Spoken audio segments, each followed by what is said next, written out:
दिल्ली की वो बड़ी जेल जो बाहर से शांत पर अंदर से जहन्नुम का नजारा। Delhi central jail. यहाँ रात सूरज डूबने से नहीं बल्कि इंसानियत के डूबने से शुरू होती थी। वर्दी के पीछे छिपे दरिंदे हर रात आते, जो चाहते वो करते, और कैदी औरतें वो डर के मारे जुबान नहीं खोलती थीं। उन्हें पता था अगर कुछ बोला तो जिंदगी नर्क बन जाएगी। बल्कि इस अंधेरी दीवार को चीरने के लिए एक तूफान आ चुका था। नाम था IPS अफसर सारा नकवी। एक निडर बेबाका अफसर जिसने सिस्टम के हर जुल्म को जड़ से उखाड़ने की कसम खाई थी। उसने कहा कि अब ये सब बर्दाश्त नहीं होगा। उन्होंने एक फैसला लिया, एक ऐसा फैसला जो उनकी जिंदगी को हमेशा के लिए बदल सकता था। सारा नकवी ने अपनी IPS की वर्दी उतारी और एक बेबस कैदी का भेष धारण किया। मिशन साफ था, दिल्ली सेंट्रल जेल के अंदर होने वाले नाइंसाफियों को हाथों पकड़ना। पहली ही रात दिल्ली सेंट्रल जेल के बड़े शैतान अंदर आए और उनकी सीधी नजर सारा नकवी पर पड़ी। अब सवाल ये है, क्या एक IPS अफसर भी बाकी कैदियों की तरह उन दरिंदों के हाथों बर्बाद हो जाएगी? क्या वो खौफनाक रात उसका आखिरी मिशन साबित होगा, या फिर IPS अफसर सारा नकवी उन सारे भेड़ियों को उनके ही बिल में घुसकर पकड़ेगी? ये जानने के लिए वीडियो को आखिर तक जरूर देखें। दोस्तों, दिल्ली का एक शहर, दिल्ली जो बाहर से जितना अच्छा दिखता है, अंदर से उतना ही अंधेरों और भयानक सच्चाइयों से भरा हुआ है। कहा जाता है कि ये शहर कभी नहीं सोता। इसी शहर में एक निडर और सख्त मिजाज पुलिस अफसर IPS अफसर सारा नकवी तैनात थी। सारा नकवी बाहर से शांत और सुलझी हुई नजर आती थी, बल्कि अंदर से वो फौलाद की तरह सख्त इंसाफ के लिए बेरहम और उसूलों पर कायम खातून थी। दिल्ली के बड़े से बड़े मुजरिम का हाल ये था कि उनका नाम सुनते ही थरथराने लगते। मशहूर था कि अगर कोई मुजरिम कसूरवार ना भी हो तो सिर्फ अफसर सारा नकवी के खौफ से अपने गुनाह कबूल कर लेता था। सारा नकवी एक छोटे कस्बे से निकलकर इस बड़े शहर दिल्ली में अपनी मेहनत और जद्दोजहद के दम पर IPS के ओहदे तक पहुंची थी। वो सिर्फ IPS अफसर नहीं थी, बल्कि उन सब के लिए उम्मीद की किरण थी जिन पर जुल्म ढाया गया था। उनका एक उसूल था, जालिम चाहे कितना ही बड़ा क्यों ना हो, सजा जरूर पाएगा। यही वजह थी कि दिल्ली के गली कूचों में उनके नाम से खौफ फैल जाता था। एक दिन की बात है, सुबह का वक्त था। IPS अफसर सारा नकवी अपने ऑफिस के केबिन में बैठी चाय पी रही थी और सामने पड़े ताजा अखबार की सुर्खियां पढ़ रही थी कि अचानक दरवाजा खुला। अंदर आया एक हल्की सी घबराहट में डूबा हुआ दिल्ली सेंट्रल जेल का मुलाजिम विक्रम सिंह, जो दिल्ली सेंट्रल जेल में किचन असिस्टेंट और सफाई के काम पर मामूर था। विक्रम सिंह का चेहरा पीला पड़ा हुआ था। वो हिचकिचाते हुए बोला, मैडम, मुझे आपसे एक निहायत जरूरी बात करनी है। सारा नकवी ने अखबार मेज पर रखा, चाय का कप हल्के से साइड पर किया और संजीदगी से बोली, हाँ विक्रम सिंह, कहो क्या बात है। विक्रम सिंह ने खौफजदा लहजे में कहा, मैडम, दिल्ली सेंट्रल जेल में खवातीन कैदी महफूज नहीं है। रातों को उनके साथ बहुत बुरा सलूक किया जाता है, उन्हें डराया धमकाया जाता है और उनका इस्तेमाल किया जा रहा है। अफसर सारा नकवी के चेहरे पर गहरी संजीदगी छा गई। उन्होंने सख्त लहजे में कहा, तुम्हें अंदाजा है कि तुम कितना संगीन इल्जाम लगा रहे हो? विक्रम सिंह की आवाज कांप रही थी। जी मैडम, मगर मैं सच बोल रहा हूँ। जो पुलिस वाले दिन में ड्यूटी करते हैं वही रात को खवातीन कैदियों के साथ जुल्म करते हैं। वो उन्हें डराते हैं और उनकी मजबूरियों का फायदा उठाते हैं। अफसर सारा नकवी की आंखों में गुस्से की चमक उभर आई। क्या तुम्हारे पास इसका कोई सबूत है? विक्रम सिंह ने गहरी सांस ली और बोला, मैडम, मैंने सब कुछ अपनी आंखों से देखा है, बल्कि मेरे पास न सबूत जमा करने का इख्तियार है न हिम्मत। अगर मैं आवाज उठाता तो शायद आज जिंदा न होता। इसीलिए मैं आपके पास आया हूँ, क्योंकि मुझे आप पर भरोसा है। अफसर सारा नकवी लम्हा भर के लिए खामोश हो गए। उनके माथे पर बल नुमाया हो गए। विक्रम सिंह, जब मैं पिछले हफ्ते दिल्ली सेंट्रल जेल के दौरे पर गई थी तो किसी भी कैदी औरत ने शिकायत क्यों नहीं की? विक्रम सिंह ने नजरें झुकाकर कहा, मैडम, वो सब खौफ के साए में जीते हैं। उन्हें धमकाया जाता है कि अगर जुबान खोली तो उनका ऐसा अंजाम होगा जिसका वो तसव्वुर भी नहीं कर सकती। अफसर सारा नकवी ने अपनी कुर्सी से उठकर खिड़की की तरफ देखा। लम्हा भर की खामोशी के बाद उनका लहजा फौलाद की तरह सख्त हो गया। विक्रम सिंह, तुमने बहुत हिम्मत दिखाई है। अब मेरी बारी है। आज ही शाम के 6:30 बजे बिना इस्तीला दिए मैं खुद दिल्ली सेंट्रल जेल का दौरा करूंगी। अफसर सारा नकवी एक शाम दिल्ली सेंट्रल जेल के गेट पर पहुंची। कागजी कार्रवाई, रस्मी सलामी और प्रोटोकॉल के बीच इंस्पेक्टर ने बड़ी मुस्तैदी से उन्हें हर कोना दिखाया। फाइलों में सब कुछ तरतीब से था, रजिस्टर में कोई कमी नहीं थी और बाहर से देखने पर दिल्ली सेंट्रल जेल बिल्कुल एक मॉडल की तरह लग रही थी। बल्कि अफसर सारा नकवी के तजुर्बाकार दिल को मालूम था कि असल चेहरा हमेशा उन दीवारों के पीछे छुपा होता है जहां आम निगाहें नहीं पहुंच सकती। उन्होंने कैदी खवातीन को अलग अलग कमरे में बुलाकर उनसे बातचीत की, मगर हर सवाल का जवाब सिर्फ खामोशी था। किसी की आंखें नीचे झुक जाती, किसी के होंठ कांपते, मगर अल्फाज बाहर न निकलते। खौफ, थकान और एक अजीब सी बेबसी का बोझ हर चेहरे पर लिखा था। अफसर सारा नकवी ने फौरन महसूस किया कि ये वो खामोशी है जो हजारों चीखों से ज्यादा खौफनाक होती है। जब तक उन कैदियों को ये यकीन न दिलाया जाए कि उनकी हिफाजत कोई कर रहा है, तब तक वो अपनी जुबान नहीं खोलेंगी। अगले दिन अफसर सारा नकवी अपने केबिन में बैठी थी। सामने फाइलें खुली थीं, मगर उनकी नजरें खला में गुम थीं। उनके चेहरे पर वही सवाल बार बार उभर रहा था, सच को सामने कैसे लाया जाए। ये सवाल ही उनके लिए फैसला बन गया। उन्होंने अपनी जिंदगी का सबसे बड़ा और खतरनाक कदम उठाने का सोच लिया। वो जानती थी कि अब वक्त आ गया है पर्दा हटाने का, चाहे इसके लिए अपनी जान को दांव पर क्यों न लगाना पड़े। उन्होंने अपने काबिल एतमाद मातहत को बुलाकर आहिस्ता मगर मजबूत लहजे में कहा, आज रात के 9:30 बजे मैं खुद एक कैदी का रूप धार कर अंदर जाऊंगी। न वर्दी होगी, न पहचान, न कोई इत्तला। तभी तो असल हकीकत सामने आएगी। और फिर वो रात आई, वही काली रात जिसने न सिर्फ अफसर सारा नकवी की जिंदगी को हिलाकर रख दिया, बल्कि इंसानियत, कानून और इंसाफ के सबसे स्याह चेहरे को उनके सामने बेनकाब कर दिया। तारीख थी 18 मार्च जुमेरात। वक्त था रात के 11:15 बजे का। दिल्ली की फिजा में एक अजीब घुटन फैली हुई थी। हवा में नमी थी, जैसे सांस लेना भी मुश्किल हो। दिल्ली सेंट्रल जेल के अतराफ पुलिस अहलकार आधे सोए आधे जागे अपनी ड्यूटी पर थे। कहीं कोई लापरवाही से सिगरेट के धुएं में खोया हुआ था, कहीं महज दिखावे की निगरानी हो रही थी, और कहीं ताकत के नशे में डूबे वर्दी वाले अपने ही इख्तियारात का गलत इस्तेमाल कर रहे थे। इन्हीं हालात में अफसर सारा नकवी ने एक ऐसा कदम उठाया जिसके लिए फौलाद का दिल चाहिए। उन्होंने आम कैदियों के कपड़े पहने, चेहरे पर घूंघट नुमा दुपट्टा डाल लिया और एक फर्जी पहचान के साथ दिल्ली सेंट्रल जेल के अंदर कदम रख दिया। ये मिशन उनके लिए बिल्कुल अंधेरे में अकेले चलने जैसा था। न सरकारी हिफाजत, न पहचान, न शिनाख्ती कार्ड, सिर्फ एक अज़्म था और ये ईमान कि अगर सच सामने न आया तो इंसाफ मर जाएगा। रात के 11 बजे वो दिल्ली सेंट्रल जेल के उस हिस्से में पहुंची जहां खवातीन कैदियों को अलग अलग कमरों में रखा जाता था। वहां की फिजा आम दुनिया से बिल्कुल अलग थी। दीवारों पर नमी के धब्बे, बदबू से भरी हवा, कैदियों की दबी दबी सिसकियां और बीच बीच में गालियों और लाठियों की आवाजें। अफसर सारा नकवी ने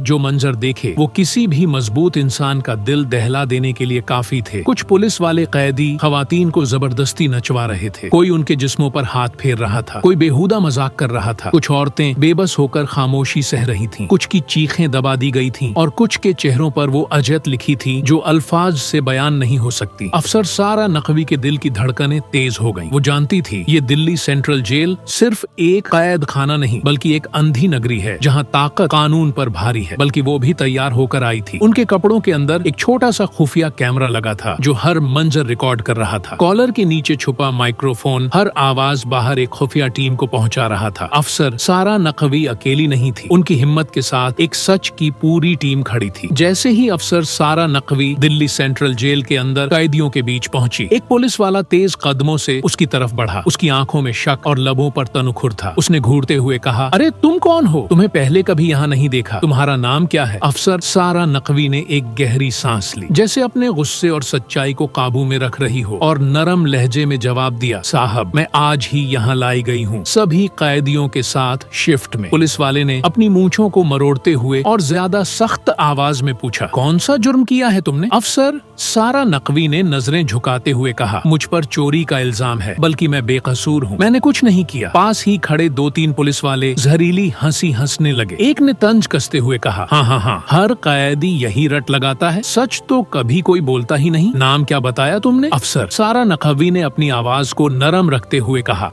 मेरा नाम सनिया शर्मा है? एक पुलिस वाला अहंकार भरते हुए बोला, वाह रे, नाम भी बिल्कुल अजीब है। अच्छा अब ज्यादा बातें ना करो, हमारे पांव दबाओ वरना अंजाम अच्छा नहीं होगा। अफसर सारा नकवी ने उसकी आंखों में आंखें डालकर पुरसुकून मगर फौलादी लहजे में कहा, साहब मैं यहाँ अपनी सजा भुगतने आई हूँ, आपकी खिदमत के लिए नहीं। जब तक इल्जाम साबित नहीं होता मैं महज एक मुश्तबा हूँ, गुलाम नहीं। ये जुमला सुनते ही माहौल में तनाव फैल गया। एक पुलिस अफसर का खून खौल उठा। वो गुस्से से चीखा, जुबान ज्यादा चलती है तेरी, जो कहा जाए वो कर, वरना ऐसी कोठरी में डाल दूंगा कि जिंदगी भर रोती रहेगी। अफसर सारा नकवी ने अपने लहजे को और मजबूत किया, जैसे डर के तमाम दरवाजे उसके लिए बंद हो गए हों। मैं डरने नहीं आई, मैं यहाँ अपने ऊपर लगे झूठे दाग को धोने आई हूँ। सच को छुपाने के लिए जितनी धमकियाँ दोगे उतनी ही मेरी हिम्मत बढ़ेगी। इतने में एक कमजोर और थकी हुई औरत कैदी चुपके से उसके पास आई। उसकी आंखों में आंसू और होंठों पर लड़खड़ाहट थी। वो धीरे से बोली, बैठ जा बहन, इनसे कुछ ना कह, जो कहे वैसा ही कर। ये लोग मारते हैं, जलील करते हैं, यहाँ सिर्फ सिर्फ एक उसूल है, जो मगर खामोश रहो। अफसर सारा नकवी ने उससे आहिस्तगी से पूछा, तूने कभी इनके खिलाफ आवाज क्यों नहीं उठाई? कैदी ने चारों तरफ खौफजदा नजरों से देखा और सरगोशी में कहा, यहाँ डर है। जिसने जुबान खोली उसे अकेले कमरे में बंद कर दिया गया और फिर रात को ऐसी बातों में झोंक दिया गया जिनका सोचकर भी रूह कांप जाए। उसी लम्हे एक पुलिस अफसर ने आगे बढ़कर अफसर सारा नकवी का बाजू पकड़ा और सख्त लहजे में कहा, बस बहुत हो गया, अब तुझे ऐसे कमरे में ले चलता हूँ जहाँ तेरा सारा गुरूर खाक में मिल जाएगा। अफसर सारा नकवी जानती थी कि अब खेल असल तौर पर शुरू हो रहा है। वो खामोशी से उनके साथ चली गई। उन्हें एक तारीख कमरे में धकेल दिया गया जहाँ सिर्फ 2 पुलिस वाले और वो थी। दरवाजा अंदर से बंद कर दिया गया। एक अफसर ने करत आवाज में कहा, अब बता, तू असल में कौन है? इतना शोर क्यों मचाती है? आजकल की लड़कियां खुद को शेरनी समझने लग गई हैं। दूसरे ने मकरूह हंसी हंसी, हाँ, हम जैसे पुलिस वाले दोस्त भी बन सकते हैं और ऐसे दुश्मन भी कि जिंदगी बर्बाद कर दे। अफसर सारा नकवी ने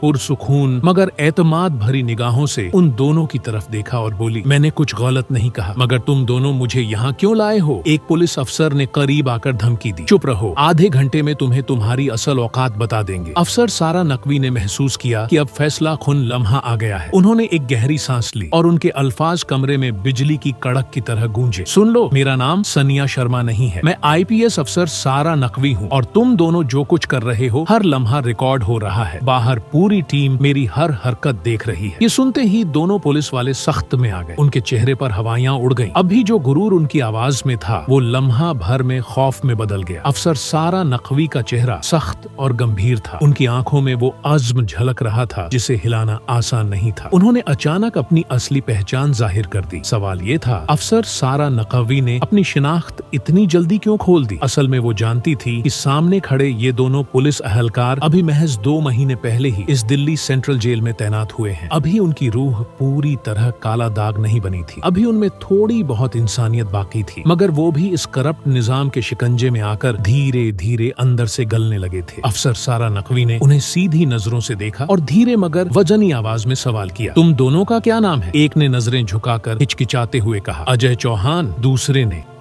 भारी सांस लेते हुए बोला, मेरा नाम दीपक तिवारी है। अफसर सारा नकवी ने लम्हा भर तवक्कुफ किया, फिर संजीदा लहजे में पूछा, क्या तुम जानते हो तुम इस वक्त किससे बात कर रहे हो? दोनों दरोगा एक दूसरे को देखने लगे और एक साथ बोले, नहीं, और हमें इससे कोई फर्क भी नहीं पड़ता। यहाँ हर कोई झुकता है, तुम भी झुकोगी। बस थोड़ी देर में साहब आ रहे हैं, फिर तुम्हारी सारी अकड़ निकल जाएगी। इस दिल्ली सेंट्रल जेल में कोई अफवाह नहीं है, सबको सीधा कर दिया जाता है। अफसर सारा नकवी का चेहरा अब फौलाद बन चुका था, बल्कि उनकी आंखों में एक ऐसी रोशनी थी जो उनके अंदर के एतमाद को जाहिर कर रही थी। वो पूरी ताकत के साथ बोली, सुनो, मैं मामूली औरत नहीं हूँ, मैं दिल्ली शहर की IPS हूँ, अफसर सारा नकवी। और ये बात मैंने तुम्हें इसीलिए बताई है क्योंकि अब तुम्हें मेरे साथ चलना होगा। ये मेरा जाती मिशन नहीं है, ये इंसानियत का मिशन है। अजय चौहान और दीपक तिवारी दोनों सख्त में आ गए। एक ने झुंझलाहट में कहा, तो IPS है तो क्या हुआ, हम भी तो पुलिस वाले हैं, हम कोई आम लोग नहीं। दूसरा हंसी उड़ाकर बोला, हाँ हाँ हाँ, अरे देख अजय चौहान, ये तो बड़ी फिल्मी बातें कर रही है, अगर फिल्मों में होती तो अभी तक बड़ी हीरोइन बन चुकी होती। बल्कि अफसर सारा नकवी जानती थी कि ये वक्त हंसने या डरने का नहीं है। उन्होंने अपनी आवाज को और बुलंद किया, लहजे में फौलाद भर लिया और कहा, बस तुम दोनों भूल रहे हो कि तुम किसके सामने खड़े हो। ये मेरा आखिरी इंतबाह है, अपनी हद में रहो, वरना याद रखो नौकरी तो खो ही दोगे। बल्कि इस दिल्ली सेंट्रल जेल में इन्हीं औरतों के साथ खड़े मिले होंगे जिन्हें तुमने सताया है, और वो दिन तुम्हारा सबसे बुरा दिन होगा। ये अल्फाज बिजली की कड़क की तरह कमरे में गूंजे। दोनों दरोगा के चेहरे पर पहली बार खौफ के आसार नजर आए। उनके कदम डगमगाने लगे, सांसें भारी हो गई। उन्हें एहसास हो गया कि सामने खड़ी ये औरत कोई कमजोर कैदी नहीं, बल्कि वो ताकत है जिसे दबाना नामुमकिन है। अफसर सारा नकवी ने पूरे एतमाद के साथ अपनी जेब से एक शिनाख्ती पास निकाला। पास पर उनका नाम, ओहदा और पूरी सर्विस की तफसीलात दर्ज थी। जैसे ही अजय चौहान और दीपक तिवारी ने वो देखा, वो फौरन घुटने टेक कर उनके कदमों में गिर गए। दोनों एक साथ बोले, मैडम, हमें माफ कर दीजिए, हमने आपको पहचाना नहीं, हमसे भारी गलती हो गई। ऐसी शख्सियत हमने अपनी जिंदगी में कभी नहीं देखी। अफसर सारा नकवी ने एक गहरी सांस ली और धीरे से कहा, मैं तुम्हें माफ कर सकती हूँ, मगर एक शर्त पर तुम्हें सच का साथ देना होगा। अगर तुम मेरा साथ दोगे तो तुम बच सकते हो, वरना तुम भी इन्हीं दरिंदों की सफ में खड़े हो जाओगे जिन्हें मैं कभी नहीं छोड़ूंगा। अजय चौहान और दीपक तिवारी फौरन सर झुकाकर बोले, जी मैडम, हम आपके साथ हैं, आप जो कहेंगी हम वही करेंगे। अफसर सारा नकवी ने उन दोनों की आंखों में झांका, जैसे परख रही हो कि ये झूठ तो नहीं नहीं बोल रहे। फिर धीरे से कहा, तो फिर सच बताओ, हर रात जब ये दिल्ली सेंट्रल जेल अंधेरे में डूब जाती है, दरवाजे बंद हो जाते हैं, तो इन बेबस औरतों के साथ क्या होता है? कमरे में एक लम्हे को खामोशी छा गई। फिर दोनों ने भारी दिल से वो राज खोलना शुरू किया जिसने पूरे निजाम का भयानक चेहरा बेनकाब कर देना था। अजय चौहान और दीपक तिवारी एक दूसरे को देखते हुए चंद लम्हे खामोश खड़े रहे। उनके चेहरों पर खौफ और पसीने की मिली जुली लकीरें उभर रही थीं। फिर जैसे बंद लबों से झड़ टपका हो, उन्होंने एक एक करके वो सब कुछ उगल दिया जो अफसर सारा नकवी ने सुनने की तवक्को भी नहीं की थी। रात के अंधेरे में किस तरह औरतों को उनकी कोठरियों से निकाला जाता है, किस तरह वर्दी पहनने वाले ही मुहाफिज नहीं बल्कि दरिंदे बन जाते हैं, किस तरह जिस्मानी और जहनी इस्तेहसाल के वो मंजर होते हैं जिन्हें बयान करते हुए भी रूह कांप उठे, और किस तरह ये सब आला अफसरों की मिली भगत से छुपाया जाता है। फाइलों में झूठी रिपोर्टें भरकर सब कुछ दबा दिया जाता है। अफसर सारा नकवी का चेहरा गुस्से से सूरख हो गया। उनकी आंखों में वो आग भड़कने लगी जिससे बड़े बड़े जुर्म पेशा कांप जाते थे। अब उन्हें यकीन हो गया कि विक्रम सिंह, दिल्ली सेंट्रल जेल का किचन असिस्टेंट, ने जो बताया था वो कोई अफवाह नहीं बल्कि नंगी सच्चाई है। उन्होंने जेब से एक छोटा सा वीडियो कैमरा और माइक निकाला और दोनों दरोगाओं की तरफ बढ़ाते हुए फौलादी लहजे में कहा, ये अपने पास रखो। आज से हर पल, हर लम्हा रिकॉर्ड होगा। जो कुछ भी ये अंधेर नगरी में होता है वो सब दुनिया के सामने लाना है। अजय चौहान और दीपक तिवारी हिचकिचाए, उनके हाथ लरज गए, बल्कि अफसर सारा नकवी ने उनकी आंखों में झांक कर एतमाद भरा। डरने की जरूरत नहीं, तुम दोनों नए हो, तुम्हारा दामन अभी साफ है। अगर आज तुम सच का साथ दोगे तो कल तुम्हारा जमीर तुम्हें सलाम करेगा। दोनों ने हैरानी से पूछा, मैडम आपने हमें इतनी बारीकी से कैसे पहचाना? अफसर सारा नकवी हल्की मुस्कुराहट के साथ बोली, जब भी मैं किसी मिशन पर आती हूँ, दुश्मन के साथ साथ अपने साथियों की भी पूरी खबर रखती हूँ। तुम्हारे नाम, पहचान, यहाँ तक कि तुम्हारे घर वालों तक की तफसील मेरे पास है। अब अजय चौहान और दीपक तिवारी पूरी तरह अफसर सारा नकवी के साथ थे। वो कैमरा और माइक लेकर दिल्ली सेंट्रल जेल के उन स्याह हिस्सों में पहुंचे जहां रात डूबते ही इंसानियत को नोचा जाता था। उन्होंने सब कुछ कैद कर लिया। कैदी औरतों की दबी चीखें, दरिंदा सिफत वर्दी वालों की हंसी, उनके बेहुदा मुखालमे और वो जुल्म जो बरसों से छुपा हुआ था। सुबह होने से पहले अफसर सारा नकवी खामोशी के साथ दिल्ली सेंट्रल जेल से बाहर निकल आई। किसी को कानों कान खबर ना हुई। अगली सुबह हेडक्वार्टर के कॉन्फ्रेंस हॉल में जब उन्होंने वो वीडियो सबूत पेश किए तो पूरे महकमे में सन्नाटा छा गया। बड़े से बड़ा अफसर सख्त में आ गया। फौरन एक स्पेशल टीम बनी। रात के अंधेरे में जुल्म करने वाले वर्दीपोश उसी दिन गिरफ्तार हुए। उनकी वर्दी उतरवा दी गई, नौकरियां खत्म कर दी गईं और दर्जनों मुकदमे दर्ज कर लिए गए। अफसर सारा नकवी का ये कदम पूरे दिल्ली पुलिस डिपार्टमेंट में गूंज उठा। वो एक मिसाल बन गई कि अगर इरादा पक्का हो तो सबसे ताकतवर निजाम को भी हिलाकर रख दिया जा सकता है। कैदी औरतें दौड़ती हुई आईं, उनके कदमों में गिर गईं, आंखों में आंसू और लबों पर शुक्रिया। मैडम आपने हमें जहन्नुम से निकाला है। हम बरसों से चीखते रहे, कोई नहीं सुन रहा था, बल्कि आज हमें इंसाफ मिला। उसी लम्हे एक आला अफसर भी आगे बढ़ा। उसने अफसर सारा नकवी के सामने झुककर कहा, मैडम आपने वो कर दिखाया जो आज तक कोई नहीं कर सका। तो दोस्तों, अगर कहानी अच्छी लगी हो तो चैनल एक्सप्रेस उर्दू हिंदी कहानी को सब्सक्राइब जरूर करें। शुक्रिया।